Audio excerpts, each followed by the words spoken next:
multi-cloud environment has become a reality.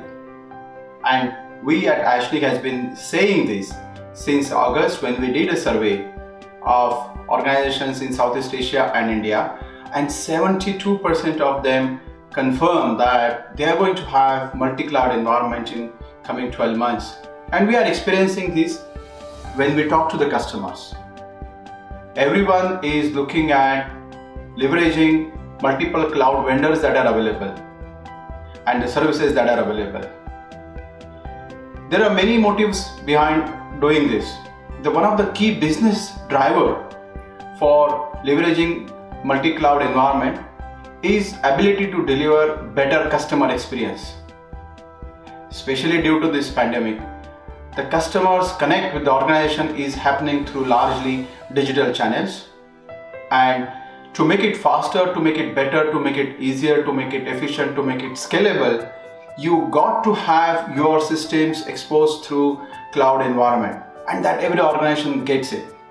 So they are all going and leveraging various services that are available through various cloud vendors, right? But at the same time, almost all the organizations also know that they cannot have their infrastructure, their applications, their IT system dependent on the cloud vendor platform. In last so many years, every organization has faced these challenges of vendor lock-in. So they all want vendor independence or cloud independence, and that is why they think that if I am on multiple cloud vendors, I should be able to achieve that vendor independence. But sadly, that is not 100% true. That is what I'm going to talk about today.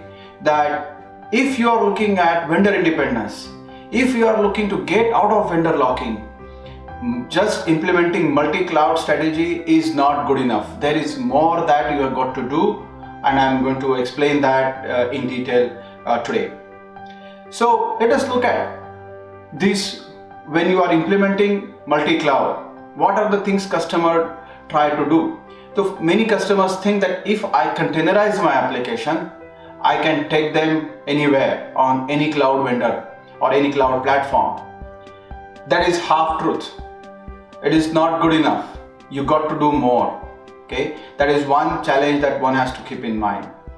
Let us look at also what are the ways you get locked in with the cloud platform vendors or cloud platforms per se.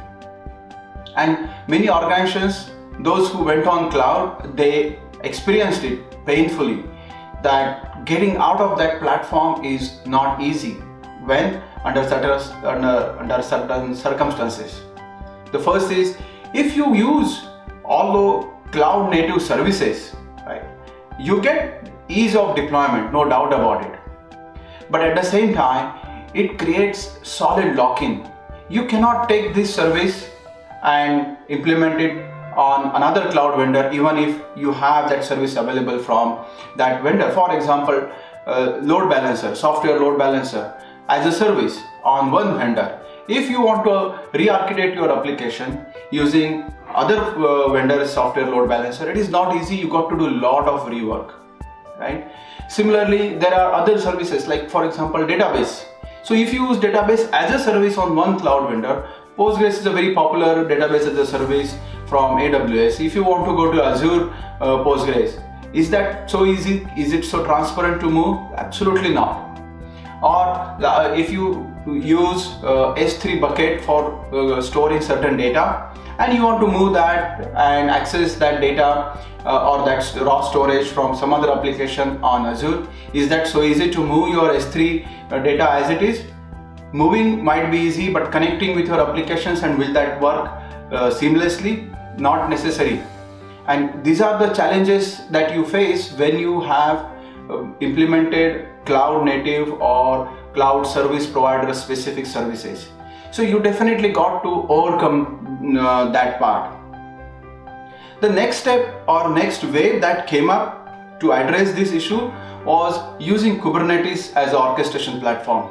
Containerization, of course, you got to containerize your applications, but then you got to use Kubernetes as orchestration platform, and which is very popular orchestration platform. So when you want to use that, You thought that if I am using containerization, Kubernetes, I should be able to move across cloud platforms. But again, that is not really true if you end up using a cloud vendor's Kubernetes services, because cloud vendors are not necessarily in the business of providing vendor independence. They want you to utilize more and more their services. So they want to keep you on their platform. In such cases, if you use AWS EKS as a service, can you just move your workload on Google or Azure and use their Kubernetes platform easily? Not so. You got to do a lot of rework, right? So, but these vendors, they also realize that customers want definitely a true vendor independence. They want to get out of vendor lock-in. So these vendors themselves have started providing you services, apparently saying that use my, especially Kubernetes services, that you can use my Kubernetes services on other cloud vendor platform, right? So which means they are saying that stay with me, stay with my service, even if you go to other cloud vendor, which is definitely a great vendor lock-in.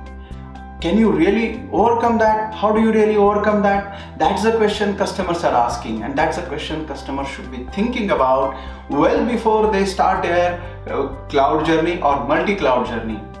So one of the ways, or few of the ways I have talked about in the blog that I wrote, you can take a look at that on Ashnik website. But I'll just talk about one important thing, especially in case of Kubernetes. If you are using Kubernetes service, make sure to use a third-party, truly independent Kubernetes orchestration platform. And one of the good examples is Mirantis platform. Earlier it used to be Docker Enterprise platform. Now it's called Mirantis platform. So think of that it gives you a real freedom of moving your Kubernetes orchestration, containerized applications across the platforms. And there are many more things, because ultimately devil is in details. You got to do real planning, you got to do proper architecting, and think about, decide what services do you want to use. One of the rule of thumb to use is don't use the cloud vendor specific services. Use third-party services that give you that functionality so that you can move across the platforms.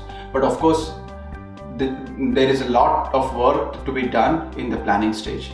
So reading the blog and plan ahead properly. You will definitely be able to implement your vendor independent multi-cloud strategy, but there is a lot of work to be done.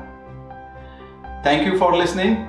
We'll come back with more topics. Have a great day. Bye.